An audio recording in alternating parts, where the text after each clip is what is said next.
আজকে আমাদের টপিক আঞ্চলিক ভূগোলের ভারতের জলবায়ু। ভারতের জলবায়ুর প্রধান নিয়ন্ত্রক সম্পর্কে আমরা আজকে আলোচনা করব। আমাদের ভারতবর্ষ ক্রান্তীয় মৌসুমী জলবায়ুর দেশ। ভারতকে ক্রান্তীয় মৌসুমী জলবায়ুর দেশ বলা হলেও আমরা ভারতে অঞ্চলভেদে নানা জলবায়ুর অবস্থান লক্ষ্য করি। তো এই জলবায়ুর নিয়ন্ত্রকগুলি কী কী? কোনো স্থানের জলবায়ুকে কোন কোন নিয়ন্ত্রক দ্বারা নিয়ন্ত্রিত হয়, কোন কোন নিয়ন্ত্রক নিয়ন্ত্রণ করে? যেমন অক্ষাংশ, পর্বতের অবস্থান, ভূমির উচ্চতা, সমুদ্র থেকে দূরত্ব। এই নিয়ন্ত্রকগুলি সারা পৃথিবীর জলবায়ুকে নিয়ন্ত্রণ করে। আমাদের ভারতবর্ষ এই নিয়ন্ত্রকগুলি, ভারতবর্ষের জলবায়ু এই নিয়ন্ত্রকগুলি দ্বারা নিয়ন্ত্রিত হয়।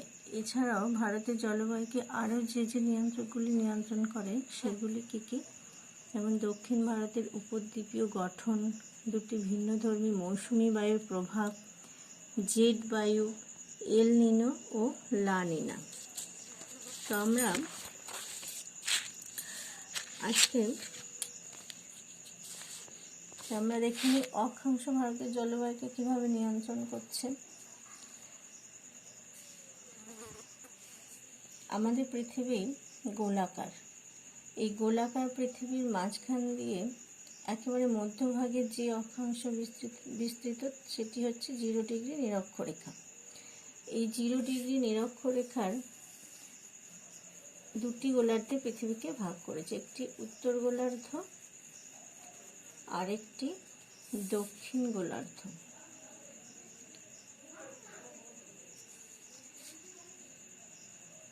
এই 0 ডিগ্রি নিরক্ষরেখা ছাড়া ভূপৃষ্ঠে আরও কতগুলি গুরুত্বপূর্ণ অক্ষাংশ বা অক্ষরেখা কল্পনা করা হয়েছে। সেগুলি কি কি? যেমন 23.1-2 ডিগ্রি কর্কট ক্রান্তি রেখা, 23.1-2 ডিগ্রি মকর ক্রান্তি রেখা, 66.1-2 ডিগ্রি সুমেরু বৃত্তীয় রেখা, 66.1-2 ডিগ্রি কুমেরু বৃত্তীয় রেখা। এছাড়া 2 মেরু, উত্তর মেরু 90 ডিগ্রি, দক্ষিণ মেরু 90 ডিগ্রি। এই অক্ষাংশগুলিকে গুরুত্বপূর্ণ কেন বলা হচ্ছে? না, আমাদের পৃথিবী পৃষ্ঠকে যে 3টি তাপমণ্ডলে ভাগ করা হয়, সেই 3টি তাপমণ্ডলের সীমানা নির্ধারণ হয় এই অক্ষাংশগুলি দ্বারা। যেমন 23.1-2 ডিগ্রি উত্তর থেকে 23.1-2 ডিগ্রি দক্ষিণ পর্যন্ত অবস্থান করছে উষ্ণমণ্ডল। উভয় গোলার্ধে অবস্থান করছে উষ্ণমণ্ডল। 23.1-2 ডিগ্রি উত্তর অক্ষাংশ থেকে 66.1-2 ডিগ্রি উত্তর অক্ষাংশ ও 23.1-2 ডিগ্রি দক্ষিণ অক্ষাংশ থেকে 66.1-2 ডিগ্রি দক্ষিণ অক্ষাংশ অবস্থান করছে নাতিশীতোষ্ণ মণ্ডল। এছাড়া 66.1-2 ডিগ্রি উত্তর থেকে একেবারে সুমেরু বিন্দু, 66.1-2 ডিগ্রি দক্ষিণ থেকে 90 ডিগ্রি কুমেরু বিন্দু অবস্থান করছে হিমমণ্ডল। তাহলে আমাদের ভারতবর্ষের অক্ষাংশ কত? আমাদের ভারতবর্ষ মোটামুটি প্রায় 8 ডিগ্রি 4 মিনিট উত্তর অক্ষাংশ থেকে 37 ডিগ্রি 6 মিনিট উত্তর অক্ষাংশ পর্যন্ত বিস্তৃত। তাহলে 0 ডিগ্রি নিরক্ষরেখা নিরক্ষীয় জলবায়ু অবস্থান করে। 0 ডিগ্রি নিরক্ষরেখার উভয় দিকে প্রায় 5 ডিগ্রি থেকে 10 ডিগ্রি অক্ষাংশের মধ্যে বিরাজ করে নিরক্ষীয় জলবায়ু। আমাদের ভারতবর্ষ দক্ষিণ অংশটি 8 ডিগ্রি 4 মিনিট অবস্থান করছে। তাহলে ভারতের দক্ষিণ দিকে অবস্থা কি জলবায়ু বিরাজ করছে? নিরক্ষীয় জলবায়ু। আবার আরেকটি গুরুত্বপূর্ণ রেখা 23.2 কর্কট ক্রান্তি রেখা ভারতের ঠিক মধ্যভাগ দিয়ে কল্পনা করা হয়েছে। তো ভারতের ঠিক মধ্যভাগে অবস্থান করছে, তাহলে ভারতের মধ্যভাগে আমরা কি দেখছি? ক্রান্তীয় জলবায়ু। ভারতের আরও উত্তরে 37°6' অক্ষাংশ।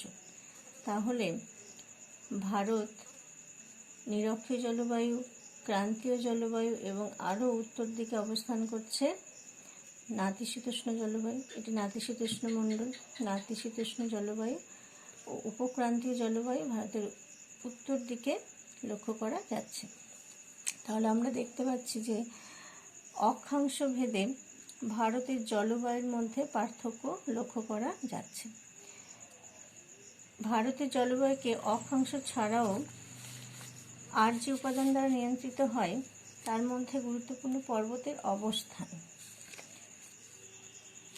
আমরা জানি পর্বতের মধ্যে হিমালয় পর্বত ভারতবর্ষের একেবারে উত্তরে অবস্থান করছে, পশ্চিম থেকে পূর্ব দিকে বিস্তৃত।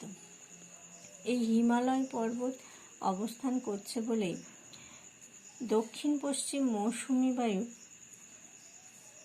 ভারতবর্ষের উপর দিয়ে প্রবাহিত হয়ে উত্তরের হিমালয় পার্বত্য অঞ্চলের দক্ষিণ ঢালে বাধাপ্রাপ্ত হয়ে উত্তর ভারতে প্রবল বৃষ্টিপাত ঘটায়। সেই কারণেই মেঘালয়ের মৌসিনরাম পৃথিবীর সর্বাধিক বৃষ্টিবহুল স্থানে পরিণত হয়েছে। এছাড়া হিমালয় পর্বত অবস্থান করছে বলেই উত্তর ভারতের শীতের তীব্রতা দক্ষিণ ভারতের তুলনায় অনেকটাই বেশি। হিমালয় পর্বত ভারতের জলবায়ুকে নিয়ন্ত্রণ করছে। আরেকটি গুরুত্বপূর্ণ গুরুত্ব রয়েছে হিমালয় পর্বতের, যে আমাদের যে মধ্য এশিয়ার রাশিয়ার সাইবেরিয়া অঞ্চলে যে তীব্র শীতল জলবায়ু বিরাজ করে, সেই শীতল জলবায়ুর প্রকোপ থেকে হিমালয় পর্বত ভারতবর্ষকে রক্ষা করে। আচ্ছা, এরপর পূর্বঘাট পর্বতমালা। পূর্বঘাট পর্বতমালা ও পশ্চিমঘাট পর্বতমালা। পশ্চিমঘাট পর্বতমালায় আরব সাগরীয় শাখা, দক্ষিণ পশ্চিম মৌসুমী বায়ুর আরব সাগরীয় শাখা পশ্চিমঘাট পর্বতের পশ্চিম ঢালে বাধাপ্রাপ্ত হয়ে বেশিরভাগ বৃষ্টি ঘটাচ্ছে। পশ্চিম ঢালে যত বৃষ্টি ঘটছে সেই তুলনায় পূর্ব ঢালে বৃষ্টিপাতের পরিমাণ হ্রাস পাচ্ছে।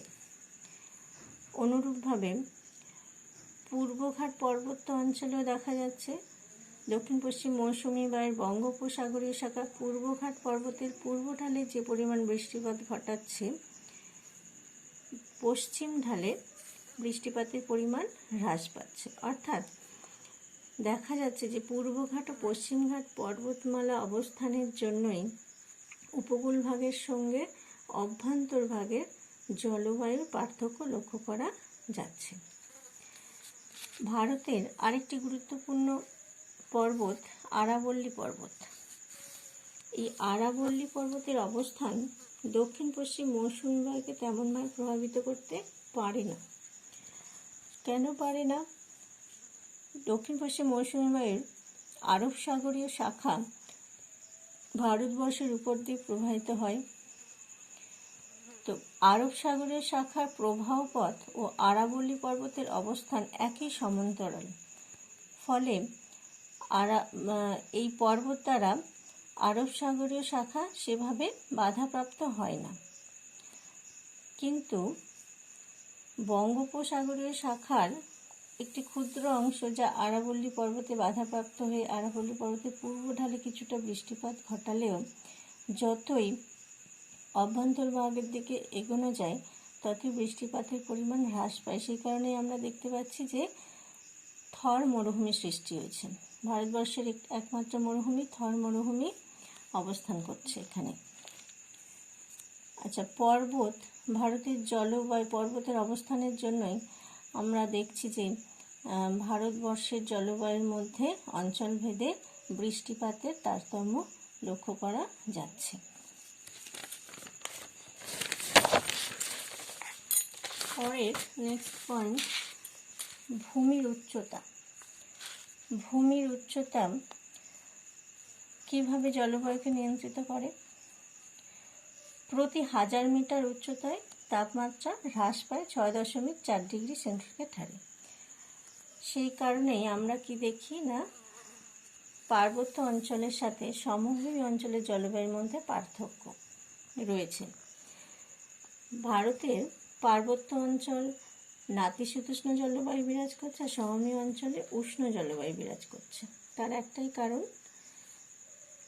যে প্রতি 1000 মিটার উচ্চতাতে 6.4 ডিগ্রি সেন্টিগ্রেড হারে উষ্ণতা হ্রাস পাচ্ছে। সেই কারণেই আমরা দেখি যে পর্বতের উচ্চ শিখরে বরফ জমে থাকে। আমাদের ভারতবর্ষে যে সমস্ত উচ্চতম শৃঙ্গ রয়েছে, কাঞ্চনজঙ্ঘা, গডউইন অস্টিন, এইসব পর্বতের উচ্চ শিখরে বরফ জমতে সেই কারণেই দেখা যায়। সেই তুলনায় কিন্তু পর্বতের পাদদেশ অঞ্চলের জলবায়ুর মধ্যে পার্থক্য লক্ষ্য করা যায় উচ্চতার ভিত্তিতে। এছাড়া আমরা একটা উদাহরণ বলতে পারি, যেমন আগ্রা আর দার্জিলিং প্রায় একই অক্ষাংশে অবস্থিত হলেও আগ্রা যেহেতু সমভূমিতে অবস্থান করছে আর দিল্লি আর ওদিকে দার্জিলিং পার্বত্য অঞ্চলে অবস্থান করছে, সেই কারণে আমরা দেখছি যে সারা বছরই দার্জিলিংয়ের উষ্ণতা আগ্রার তুলনায় অনেক কম থাকে। নেক্সট আমাদের পয়েন্ট, দক্ষিণ ভারতের উপদ্বীপীয় গঠন। আমাদের ভারতবর্ষকে দুটি ভাগে ভাগ করেছে কর্কট ক্রান্তি রেখা। একটিকে বলা হচ্ছে উত্তর ভারত, একটিকে দক্ষিণ ভারত। তো দক্ষিণ ভারতের গঠন, ভূগঠনের দিক দিয়ে দক্ষিণ ভারত কিছুটা ত্রিভুজ আকৃতি। এই দক্ষিণ ভারতের পূর্ব দিকে রয়েছে বঙ্গোপসাগর, পশ্চিমে আরব সাগর, দক্ষিণে ভারত মহাসাগর। দক্ষিণ ভারতের চতুর্দিক সমুদ্র দ্বারা বেষ্টিত। তাহলে সমুদ্রের নিকটবর্তী অঞ্চলের জলবায়ু সাধারণত সমভাবাপন্ন হয়, আর সমুদ্র থেকে দূরের অঞ্চলের জলবায়ু অনেকটা চরম ভাবাপন্ন হয়। সমভাবাপন্ন বলতে শীত গ্রীষ্ম কোনো ঋতুরই প্রভাব খুব একটা প্রকট হয় না। আবার চরম ভাবাপন্ন জলবায়ু বলতে বোঝায় যে শীতের সময় যেমন তীব্র ঠান্ডা পড়ে, সেরকম আবার গরমের সময়ও গরমটাও অনেকটাই বেশি পড়ে। তো আমাদের ভারতবর্ষের দক্ষিণের এই উপদ্বীপীয় গঠনের জন্য দেখা যাচ্ছে যে উত্তর ভারতের তুলনায় দক্ষিণ ভারতের তাপমাত্রা অনেকটাই কম, কারণ দক্ষিণ ভারতের 3 দিকে সমুদ্র দ্বারা বেষ্টিত। আচ্ছা, তোমাদের টপিক আমি এখানে শেষ করছি। আমাদের এই বিষয়ের আমাদের আজকের আলোচনার বিষয় ছিল ভারতের জলবায়ু নিয়ন্ত্রক সমূহ। তো আমাদের এই ভারতের জলবায়ু নিয়ন্ত্রক সমূহের মধ্যে কিছু পয়েন্ট আজকে আমরা দেখলাম। নেক্সট ক্লাসে আমরা বাকি পয়েন্টগুলো আলোচনা করব।